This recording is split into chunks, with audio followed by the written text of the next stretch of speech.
Friends, स्वागत है आप सभी का आपके अपने इस यूट्यूब चैनल विद्यावन पे। दोस्तों, बहुत दिन बाद मैं आपके सामने आया हूं क्योंकि बहुत से शिक्षक साथियों का फोन मैसेज आता है कि हम लोग सक्षमता पास है, उसकी काउंसलिंग कब होगी, सक्षमता 2 निकला हुआ उसका फॉर्म भरे या नहीं भरे, भरने से हमें क्या कुछ लाभ हो सकता है, हमें नियोजित रहना ज़्यादा फायदेमंद होगा या बेसिक शिक्षक बनना ज़्यादा फायदेमंद होगा, जिले में रिपोर्ट कार्ड कब आएगा सक्षमता का, या फिर हम लोग के वेतन में क्या कुछ इजाफा हो सकता है या क्या कुछ अन्य लाभ होंगे विशेष शिक्षक बनने के बाद। ये तमाम वो मुद्दे हैं जो आप सभी के मन में हैं और इन सब को लेकर जो हमें न्यूज़ मिल रहा है वो मैं आप सबको बताने जा रहा हूँ कि क्या कुछ कब हो सकता है। एक न्यूज़ ये भी आ रहा है कि सक्षमता तीनों लेने के बाद ही आपका काउंसलिंग या आपका स्कूल आवंटन होगा। एक न्यूज़ ये भी आ रहा है, लेकिन जो पहले से पास है 1,87,000 शिक्षक, आखिर उनकी काउंसलिंग ज्वाइनिंग पोस्टिंग कब तक होगी।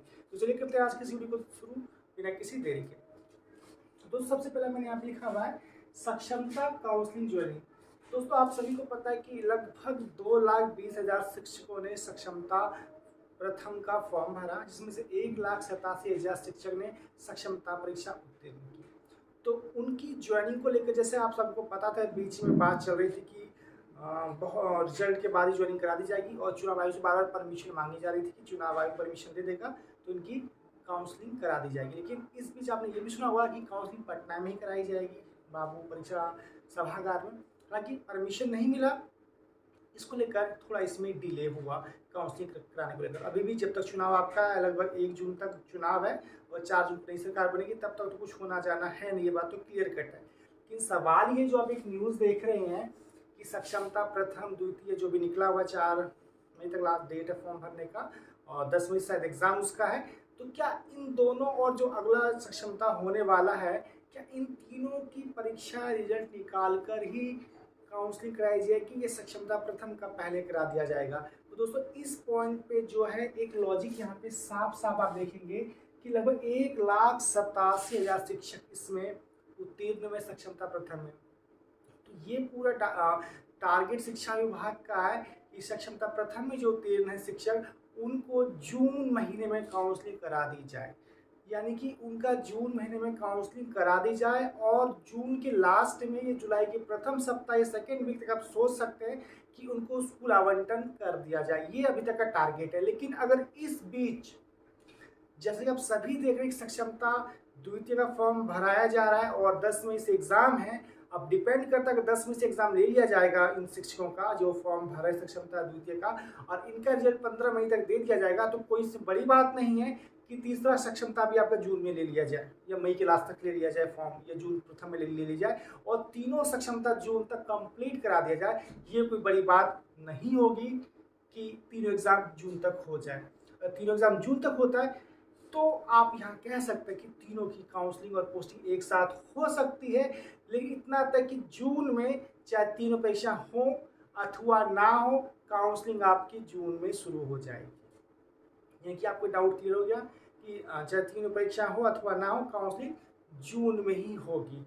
अगर हो जाता है तीनों एग्जाम जून तक तो अच्छी बात, सभी का एक साथ हो जाएगा। अगर नहीं होता है तो अगर द्वितीय का भी हो जाता है इस 20 तक तो प्रथम द्वितीय का हो जाएगा, तृतीय का बाद में होगा। अगर डिले होता है तो प्रथम का तो श्योर कट यहाँ पे है कि उनका भी जो काउंसलिंग जून में हो जाएगा। जून के आपका सेकेंड वीक फर्स्ट वीक में तो आपका शपथ ग्रहण है, नई सरकार बनेगी, फर्स्ट वीक के लास्ट सेकेंड वीक से आपका काउंसलिंग शेड्यूल शुरू हो जाएगा, काउंसलिंग शुरू हो जाएगी, यानी कि आपका सक्षमता काउंसलिंग जून में शुरू हो जाएगा। बस आपका जो आज देखेंगे मई भर का महीना आपको कैसे भी जैसे कह लीजिए निकालना है या फिर इस महीने आपको इंतजार करना है, उसके बाद आपको जून में काउंसलिंग हो जाएगी और पोस्टिंग भी संभवतः जून के लास्ट तक जुलाई फर्स्ट वीक में हो जाएगी। ये हमारा पहला पॉइंट यहाँ पे जो मैंने था क्लियर कर दिया था। अब सवाल है सक्षमता द्वितीय 2.0 भरे या नहीं भरे। देखिए दोस्तों, इसमें जो कंडीशन है कि अगर आप सक्षमता द्वितीय देना चाहते हैं तो आप दे सकते हैं। कंडीशन अगर आप पहले से पास है तो भी दे सकते हैं, अगर आपको अपना जिला नहीं मिला तो भी दे सकते हैं, या फिर आपको अपना जिला चेंज करना है तो भी दे सकते हैं, आपको ज़्यादा मार्क्स लाने सक्षमता में तो भी दे सकते हैं। तो कई सारे कंडीशंस, लेकिन मैं उन सभी को अपनी एक सलाह देना चाहूँगा। ये आपका व्यक्तिगत निर्णय होगा, आप अपने विवेक से निर्णय लीजिएगा। मैं आपको सलाह दे सकता हूँ कि किन को सक्षमता द्वितीय देना चाहिए। सबसे पहले उन शिक्षकों को सक्षमता द्वितीय देना चाहिए जो किसी कारणवश इस परीक्षा में पास नहीं हो पाए हैं, यानी कि जो शिक्षक पास नहीं हो पाए सक्षमता प्रथम में, उनको तो 100% इसका एग्ज़ाम देना चाहिए। दूसरी दूसरी बात, उन शिक्षकों को इसका भी एग्ज़ाम देना चाहिए जो शिक्षक को अपना जिला आवंटन नहीं मिला, जिसको उनका प्रथम जिला था, गृह जिला जो लेना चाहते थे, उनको नहीं मिला, तो वो भी शिक्षक सक्षमता का फॉर्म प्लीज़ भर दें। तीसरी बात, खाली मार्क्स बढ़ा के आप एग्ज़ाम दें, ये कहीं से भी तर्कसंगत नहीं है कि हमको अपना जिला मिल चुका जो हम चाहते थे, फिर भी हमको मार्क्स लाना है 120 130, इसलिए मैं एग्ज़ाम दें, तो तर्कसंगत नहीं है। तो ऐसे में जिनको अपना ज़िला मिल चुका है जो वो चाहते थे, बेशक उनके मार्क्स कम हो, क्वालिफाई हो, ज़्यादा जो भी हो, वो एग्ज़ाम ना दे, ये मेरी सलाह आपको है। और जो शिक्षक बचे हुए हैं वो सभी फॉर्म भर दें। अब यहाँ पे एक सवाल और यहाँ पे आता है, क्या शहरी क्षेत्र के दोबारा एग्ज़ाम दें? दोस्तों देखिए, इस बात को आप समझिए कि जैसा कि हम सभी सुन रहे हैं कि शहरी क्षेत्र की रिक्तियाँ पहले ही भरी जाएंगी, मार्क्स बेस से पोस्टिंग होगी, जो हम सुन रहे हैं कि जब तक ऑफिशियल लेटर नहीं आ जाता तब तक कुछ भी कह पाना क्लियर नहीं है, संभव नहीं है। क्योंकि जो एक न्यूज़ है कि मार्क्स बेस से पोस्टिंग होगी, अगर कोई शिक्षक साथ ही साथ है कि मुझे अपना ही जिला दोबारा लेना है, मुझे अपना ही जिला दोबारा लेना है, मुझे मिल चुका है, मेरे मार्क्स थोड़े कम है, मुझे ज़्यादा मार्क्स के साथ फिर से अपना गृह जिला ले लेना है, तो अगर आपकी सोच ये है और आपको लगता है मैं ऐसा कर सकता हूँ, तो बेफिक्र का फॉर्म भरिए और आप एग्ज़ाम दीजिए। हो सकता है आपके ज़्यादा मार्क्स आए तब वो शहरी क्षेत्र भी मिल जाए, बेशक से आपको पहले अपना जिला मिल चुका हो, उनका मार्क्स भी आपको जो भी चाहता है ज़्यादा मार्क्स लाने तैयारी के साथ, अगर आपको विश्वास है तो आप ट्राई कर सकते हैं। और शहरी क्षेत्र मिलना ना मिलना, शिक्षा विभाग अपनी तरफ से इसको देखेगा किस प्रकार शहरी क्षेत्र की रिक्तियाँ भरी जाएंगी।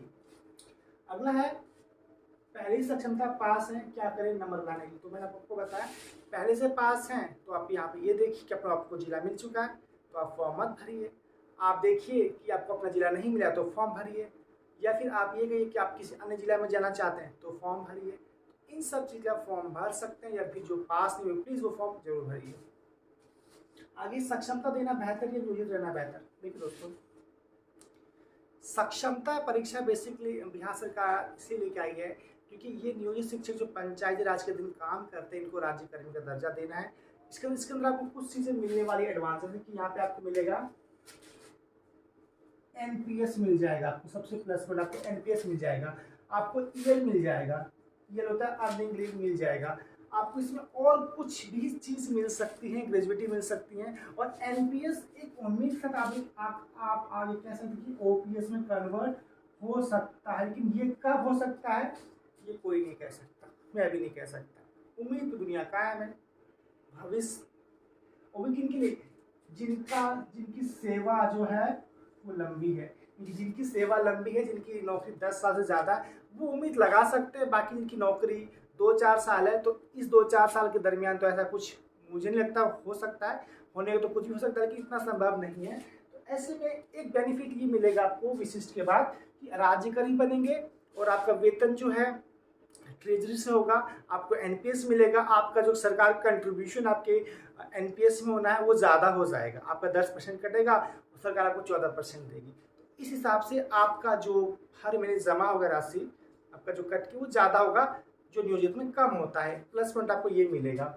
और सबसे ज़्यादा लाभ यहाँ पे उन शिक्षक को है जो छठे चरण में बहाल हुए हैं, 2022 में बहाल हुए हैं, उनको यहाँ पे बहुत ही ज़्यादा इजाफा हो रहा है। क्योंकि जो बेसिक में होंगे तो उनको 25,000 प्लस उनका बेसिक स्टार्ट हो जाएगा और 6 टू 8 का 28,000 प्लस उनका स्टार्ट हो जाएगा। तो इन तरीके से उनको बहुत ज़्यादा फायदा हो रहा है। और हालांकि ये बात भी देखी गई कि छठी चरण के शिक्षक ने फॉर्म लगभग 100% फॉर्म भरा है, और रेयर केस ऐसा होगा कि 0.1% शिक्षक नहीं भरी या नहीं पास हो पाए। हालांकि सब ने फॉर्म भरा, सब अच्छे मार्क्स के पास हुए, तो उनको तो कह रहे बहुत ही ज़्यादा लाभ हो रहा है। और लाभ यहाँ पे सभी को हो रहा है, लेकिन जिनकी सेवा कम है उनको कोई खास ज़्यादा लाभ नहीं होगा। वो न्यूट्रल, वो चाहे तो इसमें ज्वाइन करें, नहीं तो नहीं ज्वाइन करें, तो कोई फर्क नहीं पड़ता है। लेकिन जिनकी सेवा लंबी है वो इसमें अवश्य ही ज्वाइन करें, ताकि उनको एक सम्मानित पद मिले, उनको एनपीएस मिले और कहीं खुद की काबिलियत को दिखाने का मौका मिले। तो ये सब चीज़ आप यहाँ